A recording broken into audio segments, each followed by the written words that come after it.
السلام علیکم ورحمۃ اللہ وبرکاتہ۔ معزز خواتین و حضرات، اگر آپ سیلف ڈسپلن نہیں رکھتے ہیں تو آپ اپنے کنٹرول میں نہیں ہیں، اور اس کی وجوہات میں سب سے اہم وجہ ہے کمزور فیصلہ سازی۔ ہم روزانہ بہت سارے فیصلے کرتے ہیں، اور یہی فیصلے جو ہم روزانہ کرتے ہیں یہی ہمارے مستقبل کا فیصلہ کرتے ہیں، اور اگر ہم ڈسپلنڈ نہیں ہیں تو ان فیصلوں پر کبھی عمل درآمد نہیں ہو سکتا، کیونکہ اس صورت میں ہم اپنے موڈ اور اپنے جذبات کے کنٹرول میں ہوتے ہیں، جو ہم سے کمزور فیصلے کروانے کا باعث بنتے ہیں، اور پھر ان فیصلوں پر عمل نہ ہونے کا بھی باعث ہمارا موڈ اور ہمارے جذبات ہوتے ہیں۔ دوسرے نمبر پر ہیں متضاد عادات۔ بری عادات کو اختیار کرنے میں کوئی مشکل پیش نہیں آتی، جبکہ اچھی عادات کو اختیار کرنے کے لیے انسان کا ڈسپلنڈ ہونا بہت ضروری ہے۔ اگر ڈسپلن پیدا نہیں ہوتا تو ہم بار بار بری عادات کی طرف اٹریکٹ ہوتے رہیں گے۔ تیسرے نمبر پر ہے موٹیویشن۔ موٹیویشن آنے جانے والی چیز ہے،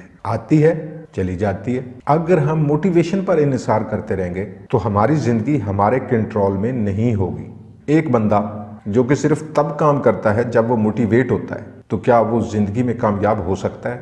ہرگز نہیں ہو سکتا۔ کامیاب وہ ہوگا جو بغیر موٹیویشن کے کام کرتا رہے گا، اور اسی کو ڈسپلن کہتے ہیں۔ اور چوتھے نمبر پر ہے وقتی تسکین۔